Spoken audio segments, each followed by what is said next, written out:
ഇനി എനിമിയുടെ പെട്ടി നമുക്ക് എടുത്തോണ്ട് പോയി ലൂട്ടാം. നമ്മുടെ ഇറാങ്കിലെ പുതിയ ലൊക്കേഷൻ വേണമെങ്കിൽ ഐസ്ക്രീം ബോൾ ആയിട്ട് ഇങ്ങനെ പറന്നു പോകാനും പറ്റും. ഇതുപോലുള്ള ഇൻട്രസ്റ്റിംഗ് കാര്യങ്ങളും നമ്മുടെ BGMI 4.1 അപ്ഡേറ്റിൽ വരാൻ പോകുന്ന പുതിയ സ്നോ മോഡും സ്പെഷ്യൽ വെഹിക്കിളും ഒക്കെയാണ് നമ്മൾ ഈ ഒരു വീഡിയോയിലൂടെ നോക്കാൻ പോകുന്നത്. നമ്മുടെ വീഡിയോ ആദ്യമായിട്ടാണ് കാണുന്നുണ്ടെങ്കിൽ സബ് ചെയ്യുന്ന കാര്യമൊന്നും പരിഗണിക്കാം. വീഡിയോ യൂസ്ഫുൾ ആയിട്ട് തോന്നുകയാണെങ്കിൽ ഒരു ലൈക്ക് കൂടി തരാൻ മറക്കണ്ട. ഒട്ടും ടൈം വേസ്റ്റ് ചെയ്യാതെ നമുക്ക് നമ്മുടെ വീഡിയോയിലോട്ട് പോകാം. It's me Moonlight. Welcome back to another video of Moonlight gaming. മാപ്പിലോട്ട് വരികയാണെന്നുണ്ടെങ്കിൽ നമുക്ക് രണ്ട് മെയിൻ ഇവന്റ് ആണുള്ളത്.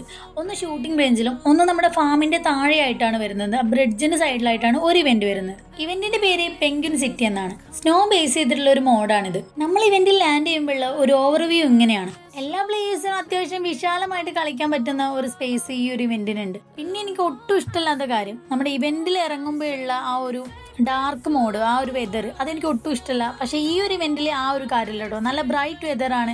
അതുകൊണ്ട് തന്നെ വിഷ്വലി കുറച്ചുകൂടി സാറ്റിസ്ഫൈഡ് ആയിരിക്കും. പിന്നെ ഒരുപാട് കൺജസ്റ്റഡ് ആയി പോകത്തില്ല. ഈ ഇവന്റ് അത്യാവശ്യം വിശാലമായിട്ടുള്ള ഇവന്റ് ആണെന്ന് ഞാൻ പറഞ്ഞല്ലോ. സോ എല്ലാ പ്ലേയേഴ്സിനും കളിക്കാനുള്ള ഒരു ഏരിയ ഈ ഒരു ഇവന്റിനകത്തുണ്ട്. മാപ്പിലോട്ട് വരുമ്പോൾ നമുക്ക് ഒരു മെയിൻ ക്രിയേറ്റും 3 പെൻഗ്വിൻ്റെ ക്രിയേറ്റും ആണുള്ളത്. പതിവ് പോലെ തന്നെ ഇത് തുറക്കുമ്പോൾ നമ്മുടെ ലൊക്കേഷൻ റിവീൽ ആവും. നമ്മുടെ ഗോസ്റ്റ് മോഡലുള്ള അതേപോലെ തന്നെയാണ് നമ്മുടെ തലയുടെ മേലെതാ ഈ റെഡ് കളറിൽ ഒരു മാർക്കും കൂടി വരും. മാപ്പിലും ഇതുപോലെ നമ്മുടെ ലൊക്കേഷൻ റിവീൽ ആവുന്ന കാണിക്കൂട്ടോ. ഈ ഒരു ഇവന്റിൽ നമുക്ക് ക്യാമ്പ് ചെയ്ത് അടിക്കാനും സർപ്രൈസ് ചെയ്യാനൊക്കെ ഉള്ള സ്ഥലങ്ങൾ ഇഷ്ടം പോലെ ഉണ്ട്.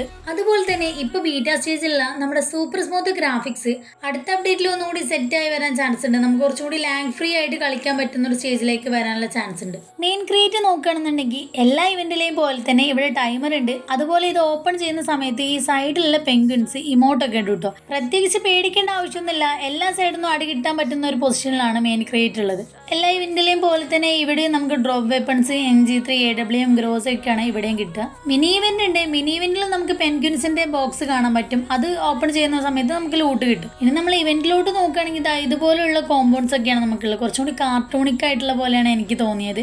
പക്ഷേ ഒരുപാട് കൂട്ടർക്ക് മേ ബി ഇഷ്ടപ്പെടാതിരിക്കാനും ചാൻസ് ഉണ്ട്. കുറച്ചുകൂടി റിയലിസ്റ്റിക് ആവാമായിരുന്നു എന്ന് തോന്നുന്നവരുണ്ടാവും.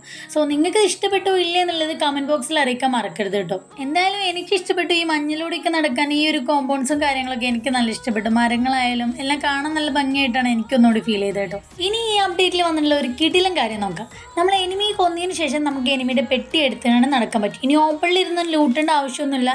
ഡെത്ത് ക്രിയേറ്റിന്റെ അടുത്ത് ചെല്ലുമ്പോൾ ഇതുപോലെ ട്രാൻസ്പോർട്ട് എന്നുള്ള ഒരു ബട്ടൺ ഉണ്ടാവും. അത് പ്രസ് ചെയ്ത് കഴിഞ്ഞാൽ ഈ ഒരു എനിമിയുടെ ക്രിയേറ്റ് എടുത്ത് നമുക്ക് നടക്കാൻ പറ്റും. ഫുഡ് ഓൺ ഞെക്കിയിട്ട് നമുക്ക് എവിടെയാണോ ഇഷ്ടം അവിടെ വെച്ചത് ലൂട്ട് ചെയ്യാനും പറ്റും കേട്ടോ. കൗതുകം ലേശം കൂടുതലായതുകൊണ്ട് ഇത് ക്യാരി ചെയ്യാൻ പറ്റുമോ വെഹിക്കിളിൽ എന്നല്ല ഒന്ന് നോക്കിയതാണ്. അത് നടക്കില്ല. വെഹിക്കിൾ മൂവ് ചെയ്യുന്ന സമയത്ത് പെട്ടി ഏറെ തന്നെ ആയിരിക്കും കേട്ടോ.